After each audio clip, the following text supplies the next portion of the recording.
तो देखते हैं आंसर। जंगली नाम से जगत सिंह चौधरी जी को कहते हैं। जगत सिंह चौधरी आपकी स्क्रीन में ये यहाँ पर एक चित्र बना है, आप इस चित्र को देखिए। ये जगत सिंह चौधरी जी हैं और इनका जन्म हुआ था रुद्रप्रयाग में, ठीक है ना। बेसिकली बीएसएफ के एक बहुत बड़े सेनानी थे और 1968 में ये 17 वर्ष की अवस्था में ये बीएसएफ में भर्ती हो गए और 1980 बीच में रिटायरमेंट हो गए।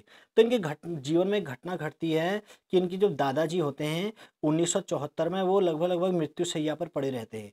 तो उनको ज़मीन जायदाद से बहुत ज़्यादा प्रेम होता था।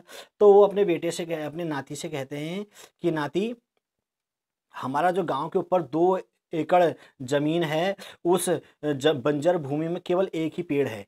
अब अगर तू मुझे सच में प्रेम करता है तो उस बंजर भूमि में खेती करके दिखा और या पेड़ हरा भरा जंगल बना के दिखा। तो ये बात जगत सिंह को कचोट गई। तो उन्होंने डिसाइड कर लिया कि मैं ये अपने दादाजी की अंतिम इच्छा पूरी करूँगा। तो ठीक है ना। तो उन्होंने क्या किया, जैसे ही 1980 ईस्वी में, ये घटना 1974 की है जब उनके दादाजी लगभग मृत्यु शैया पर थे। तो उसी समय क्या होता है, ये 1980 ईस्वी में रिटायरमेंट लेते हैं और जितना भी इनको पैसा मिलता है तो ये सब पैसे से वहाँ पर खुदाई करते हैं, पेड़ पौधे लगाते हैं उस बंजर भूमि में।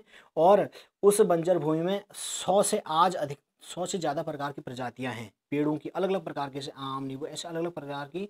जहाँ एक पेड़ था आज वहाँ 100 प्रकार के पेड़ों की प्रजातियाँ हैं और लगभग 20,000 से ज़्यादा पेड़ हैं। तो उनकी इस जिद के आगे सभी गांव वाले झुक गए, सब लोग उनकी हंसी उड़ाते थे और कहते थे कि, और उन्होंने इतना अच्छा जंगल बना दिया, हरा भरा जंगल बना दिया, तो इस कारण उनका नाम जंगली पड़ गया। तो ये पॉजिटिव सेंस में, इसको नेगेटिव में मत लीजिएगा। दूसरा, ये एक बहुत बड़ी इंपॉर्टेंट चीज़ है कि उसको उत्तराखंड वन विभाग ने अपना ब्रांड एम्बेसडर, ठीक है ना, नियुक्त किया गया है। ब्रांड एम्बेसडर नियुक्त किया गया कब से, 2 जुलाई 2018 को। उनके इस कार्य के कारण उनको एक बहुत अच्छा पुरस्कार दिया गया है और उनको भारत का, ठीक है ना, उत्तराखंड वन विभाग ने अपना ब्रांड एम्बेसडर नियुक्त किया है।